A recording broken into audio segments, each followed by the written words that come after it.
The Book of Proverbs. Proverbs is the second book of the third section of the Hebrew Bible and a book of the Christian Old Testament. When translated into Greek and Latin, the title took on different forms. In the Greek Septuagint it became Pi Alpha Rho Omicron Iota Mu Iota Alpha Iota Paua Miri. In the Latin Vulgate the title was Proverbia, from which the English name is derived. Proverbs is not merely an anthology but a collection of collections, relating to a pattern of life which lasted for more than a millennium. It is an example of the biblical wisdom tradition, and raises questions of values, moral behavior, the meaning of human life, and right conduct. The repeated theme is that the fear of God is the beginning of wisdom. Wisdom is praised for her role in creation. God acquired her before all else, and through her he gave order to chaos. And since humans have life and prosperity by conforming to the order of creation, seeking wisdom is the essence and goal of the religious life. Structure.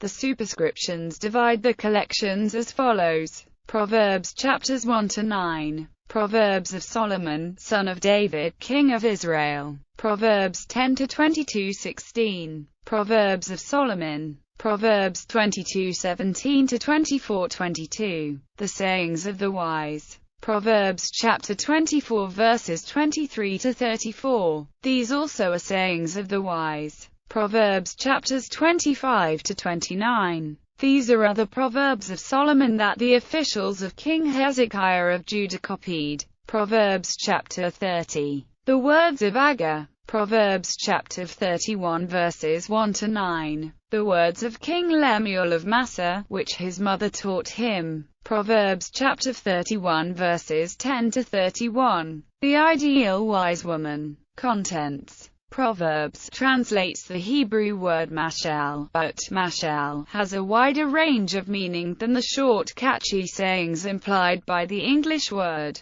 Thus, while roughly half the book is made up of sayings of this type, the other half is made up of longer poetic units of various types. These include instructions, formulated as advice from a teacher or parent addressed to a student or child, dramatic personifications of both wisdom and folly, and the words of the wise, sayings, longer than the Solomonic sayings, but shorter and more diverse than their instructions. The first section consists of an initial invitation to young men to take up the course of wisdom, 10 instructions, and 5 poems on personified woman wisdom. Proverbs chapter 10 verse 1-22 to 16, with 375 sayings, consists of 2 parts, the first contrasting the wise man and the fool, the second addressing wise and foolish speech. Chapter 30 to 1-4, the sayings of Agur, introduces creation, divine power, and human ignorance.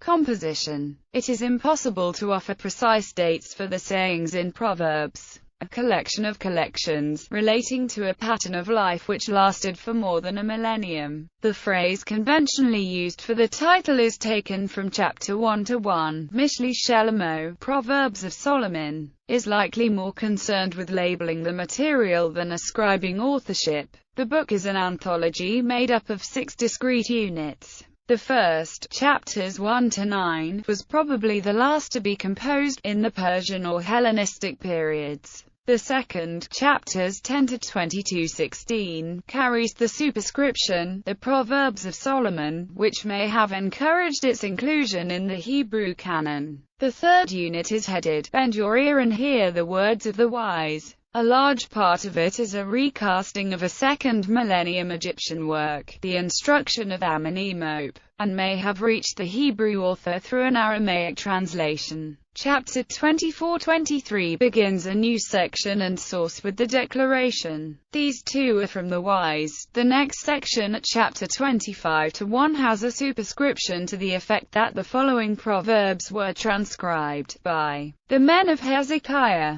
indicating at face value that they were collected in the reign of Hezekiah in the late 8th century BCE. Chapters 30 and 31 are a set of appendices, quite different in style and emphasis from the previous chapters. The wisdom genre was widespread throughout the ancient Near East. and reading Proverbs alongside the examples recovered from Egypt and Mesopotamia reveals the common ground shared by international wisdom. The wisdom literature of Israel may have been developed in the family, the royal court, and houses of learning and instruction. Nevertheless, the overwhelming impression is of instruction within the family in small villages. Themes. Along with the other examples of the biblical wisdom tradition, Job and Ecclesiastes and some other writings, Proverbs raises questions of values, moral behavior, the meaning of human life, and righteous conduct. The three retain an ongoing relevance for both religious and secular readers. Job and Ecclesiastes through the boldness of their descent from received tradition, Proverbs in its worldliness and satiric shrewdness.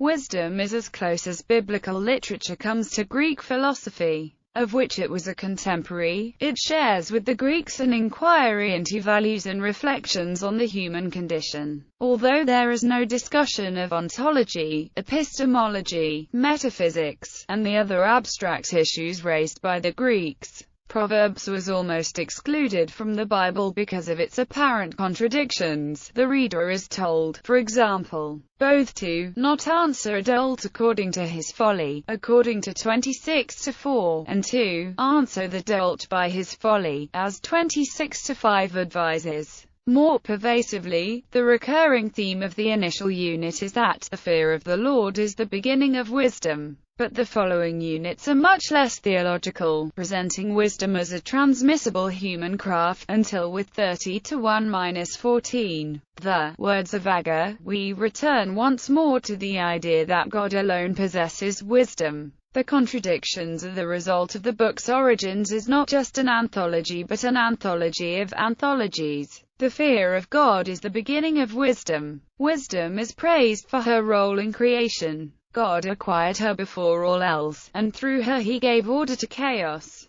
Since humans have life and prosperity by conforming to the order of creation, seeking wisdom is the essence and goal of the religious life. Wisdom, or the wise person, is compared and contrasted with foolishness or the fool, meaning one who is lacking in wisdom and uninterested in instruction, not one who is merely silly or playful. For the most part, Proverbs offers a simplistic view of life with few gray areas. Life lived according to the rules brings reward. Life in violation of them is certain to bring disaster. In contrast, Job and Ecclesiastes appear to be direct contradictions of the simplicities of Proverbs, each in its own way all but dismissing the assumptions of the wise. Noteworthy also is the fact that the mighty acts of God, which make up Israel's history, are completely or almost completely absent from Proverbs and the other wisdom books. In contrast to the other books of the Hebrew Bible, which appeal to divine revelation for their authority,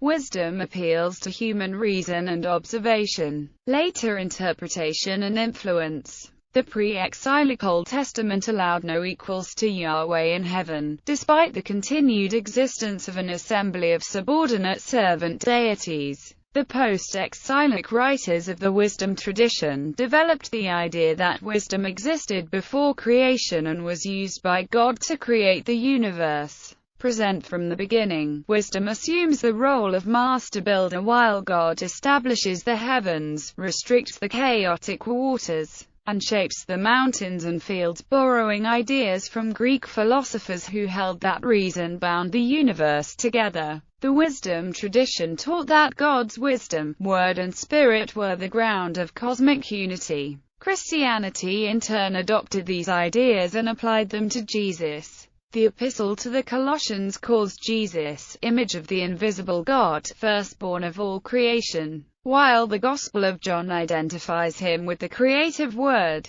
In the 4th century, when Christianity was caught up in heresies and still developing the creeds which would define its beliefs, Proverbs chapter 8 verse 22 was used both to support and refute the claims of the Arians. The Arians, assuming that Christ could be equated with the wisdom of God, argued that the Son, like wisdom, was created, and therefore subordinate to the Creator. Their opponents, who argued that the relevant Hebrew word should be translated as begot, won the debate, and the Nicene Creed declared that the Son was begotten, not made, meaning that God and Christ were consubstantial. Bibliography. Works cited: Alter, Robert. The Wisdom Books, Job, Proverbs, and Ecclesiastes. A translation with commentary. W. W. Norton and Company. Berlin, Adele. Cosmology and Creation. In Berlin, Adele, Grossman, Maxine. The Oxford Dictionary of the Jewish Religion. Oxford University Press. Boccaccini, Gabrielle. Roots of Rabbinic Judaism. An Intellectual History, From Ezekiel to Daniel. Eerdmans, Clements, Ronald D. Proverbs. In Duns, James D. G. Rogerson, John William. Eerdmans' Commentary on the Bible. Eerdmans. Crenshaw, James. Unresolved Issues in the Wisdom Literature. In Tate, Malviny, Ballard, Harold Wayne, Tucker, Dennis. An Introduction to Wisdom Literature and the Psalms. Mercer University Press. Farmer, Kathleen A. Who Knows What Is Good? A Commentary on the Books of Proverbs and Ecclesiastes. W.M. B. Eerdmans Publishing. Farmer, Kathleen A. The Wisdom Books. In Mackenzie, Stephen L. Graham, Matt Patrick. The Hebrew Bible Today. An Introduction to Critical Issues. Westminster John Knox Press. Fox, Michael V. Proverbs chapters 1 to 9. Fox, Michael V.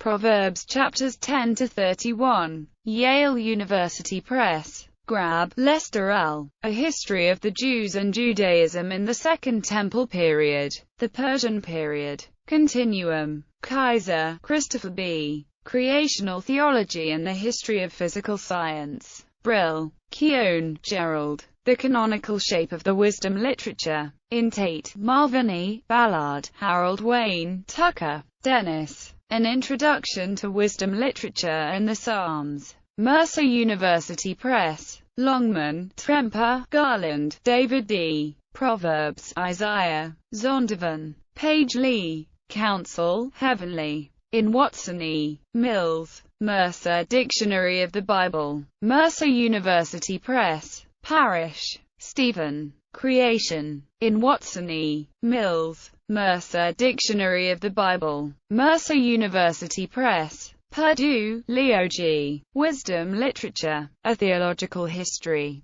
Presbyterian Publishing. Purdue, Leo G. Proverbs. Westminster John Knox Press. Sinnott, Alice M. The Personification of Wisdom. Ashgate Publishing. Smothers, Thomas. Biblical Wisdom in its Ancient Middle Eastern Context. In Tate, Malviny, Ballard, Harold Wayne, Tucker, Dennis. An Introduction to Wisdom Literature and the Psalms. Mercer University Press. Tucker, Dennis. Literary Forms in the Wisdom Literature. In Tate, Malviny, Ballard, Harold Wayne, Tucker, Dennis. An Introduction to Wisdom Literature and the Psalms. Mercer University Press. Further reading: Crenshaw, James L. Book of Proverbs, The Anchor Bible Dictionary, 1992. Dockery, David S. Holman Bible Handbook, Holman Bible Publishers, Nashville, 1992. Lassaw, William Sanford, Hubbard, David Allen, and Bush, Frederick W. M. O. Old Testament Survey. The Message, Form, and Background of the Old Testament, 1996. Murphy, Roland E. Wisdom Literature.